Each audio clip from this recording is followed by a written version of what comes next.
Mayong buntag sa tanan. So ninigtak na as kabuntagon magahisgot kita nganong kailangan ko bautismohan. Ngano man importante ba ang bautismo sa kaluwasan? Kabahin ba ang bautismo sa kaluwasan mga igsuon? Karon ato ning hisgutan mga higala o mga igsuonan. Unang-una ang bautismo kinahanglan gayud kaayo. Ngano man tungod kay si Jesus miingon ang mutuo ug magpabautismo maluwas. Apan ang dili mutuo mahinukman sa silot. Muna'y mabasa nato sa Marcos 16:16. Ang mga apostolis nagsugo sa mga nangakabig ngadto sa Ginoo sa pagpabautismo dayon.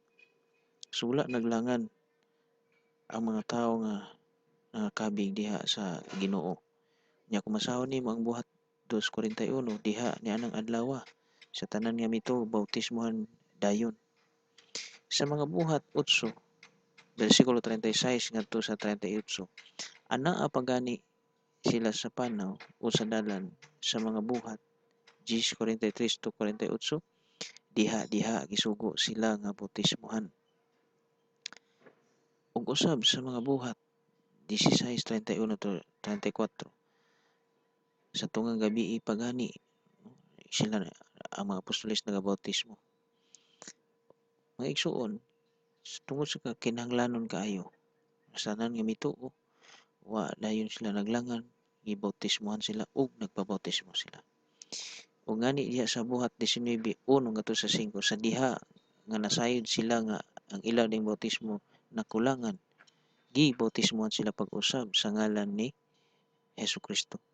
Kay ngano man kaysa unang Pedro 3:21 ang bautismo nagaluwas kaninyo dili paglugod lang sa buling. Ingana ka importante ang bautismo igsuon. Kabahin siya sa kaluwasan. Sunod, ang bautismo alang lamang sa may pagtuo ug sa may hustong panimuot.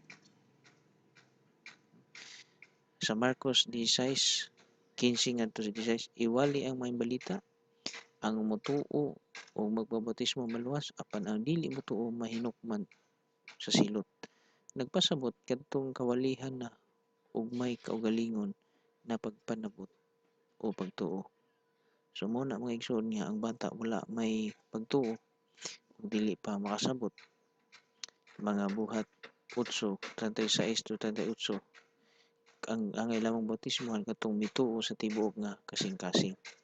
Ug ang kung basahon nimo ang buhat 2:38 nagaingon pag hinulsol kamo og pabautismo kamo.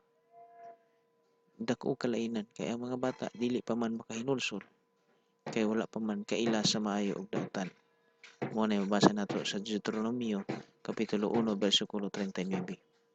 Unya ang gagmayng bata ila pa sa gingharian sa Dios sumala sa Mateo 18:14. Ang bautismo kinahanglan ituslob, ilubong o ipasalom sa daghang tubig o lawom nga tubig.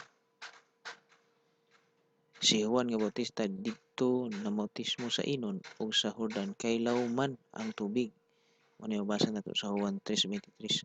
Ang bautismo dili wisik o bisibis sa gamay na tubig kundili ilubong sumala sa Kolosas 2:12 ug sa Roma 6:3 ngadto sa 4. Og mahaw-as gikan sa tubig sama ni Jesus sa Mateo 3:13 ngadto sa 16. Kay ang tinuod nga bautismo ituslob ka ilalom sa tubig, no? Ang yunugo gani milusad sa tubig o nakakawas gikan sa tubig.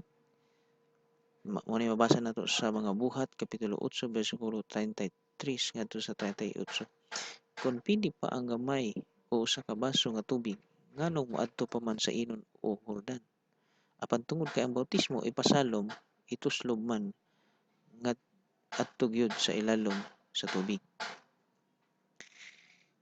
Ikaapat nga punto, ang bautismo sumala sa Biblia kinahanglan paghimuon sa ngalan ni Ginoong Hesukristo. Nganuman tungod kay walay usa ka bersikulo gikan sa adlaw sa Pentecostes hangtod sa mga sinalat ngadto sa mga iglesiyahan nga namautismo ang mga apostoles sa ngalan sa Amahan, Anak ug sa Espiritu Santo. O adunay record nga adunay magtotoo nga nabautismoan hinuon ang tanan apostoles nga nagbautismo sa ngalan sa Ginoong Hesukristo. Sa mga buhat 2:38.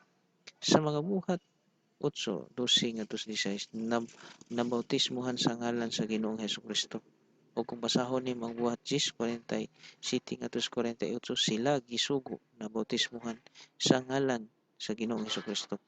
Ang mga tinuan ni Juan Bautista gibautismohan sila pag-usab sa tubig pinaagi sa ngalan sa Ginoong Hesukristo. Mga buhat 19:1 ngadto sa 5. So klaro og tataw mga igsoon nga way nabautismohan nga bisan usa sa panahon sa mga apostoles ginamit ang ngalan sa mga anak Espiritu Santo.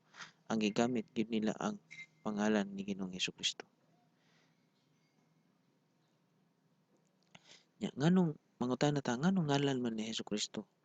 Tungod kay ang kapasayloan sa sala anha lamang sa ngalan sa Ginoo Hesukristo. Mari mabasa nato sa Lucas 24:47 og wala nay lain pangalan nga gihatag aron mapasaylo o maluwas ang mga tawo anha lamang sa ngalan ni Hesukristo.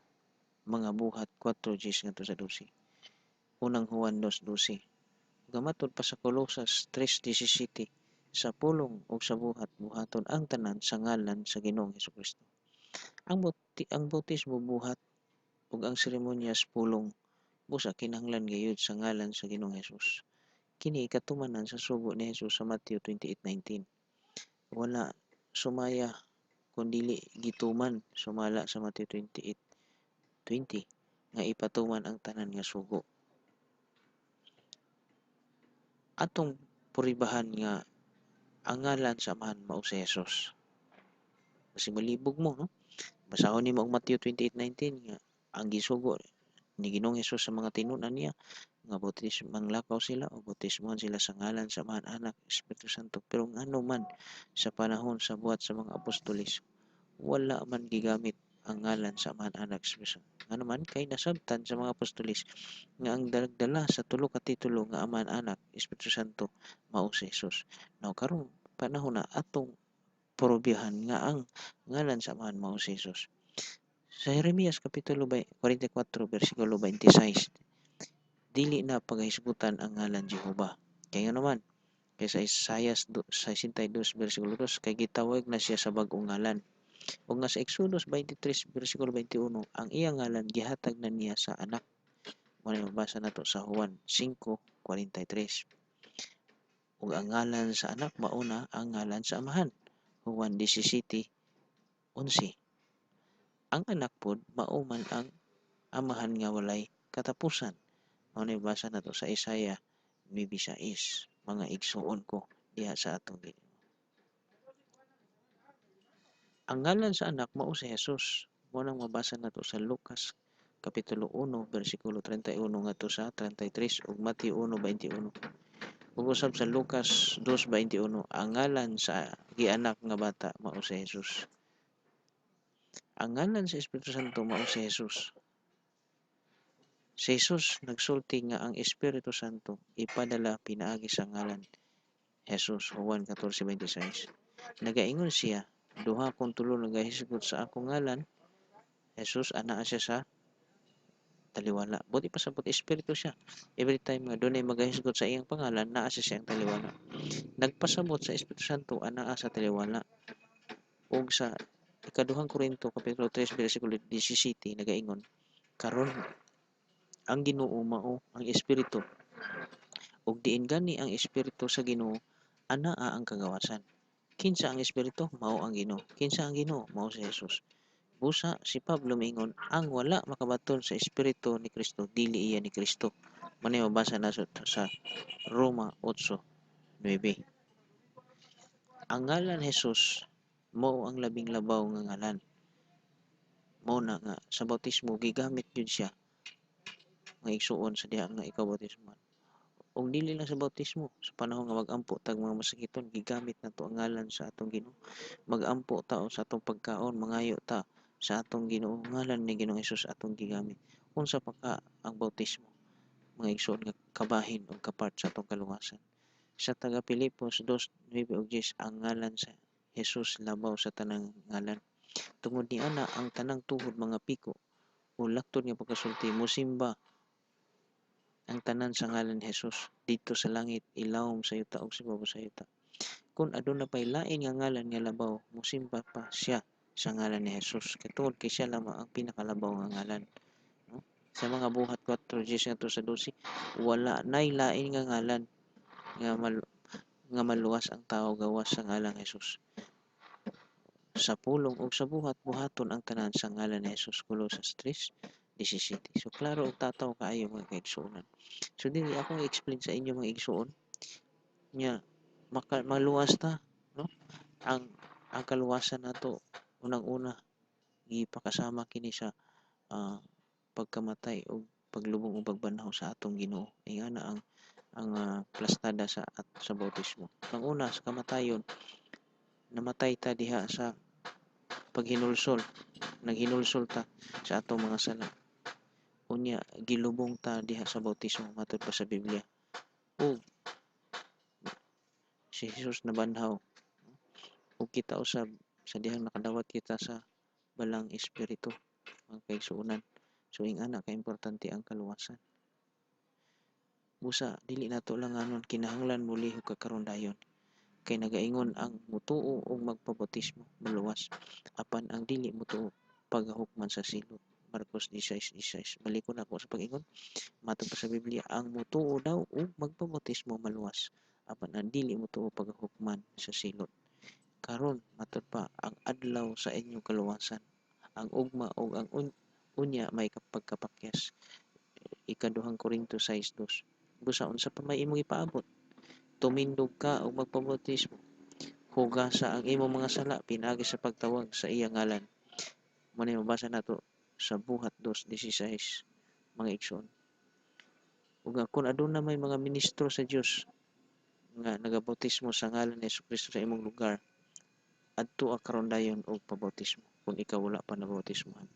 So makigsuunan, dili nato langanon ang pagdawat sa kaluwasan nga gihatag sa atong Ginoo nining takna. Kung ikaw nakabalo niini nga kamatuoran, igsuon i-share ni, isulti na sa uban, o kung wala pa ka nabautismohan, igsuon pangita og simbahan o mga pastor nga nagabautismo sa ngalan ginamit ang ngalan ni Ginoong Jesucristo. Salamat sa imong pagpaminaw o pagtan-aw niini nga video. Naot nga ikaw nakakaplag sa tinuod nga kaluwasan o kapasayloan sa imong mga sala. Ug daghang salamat.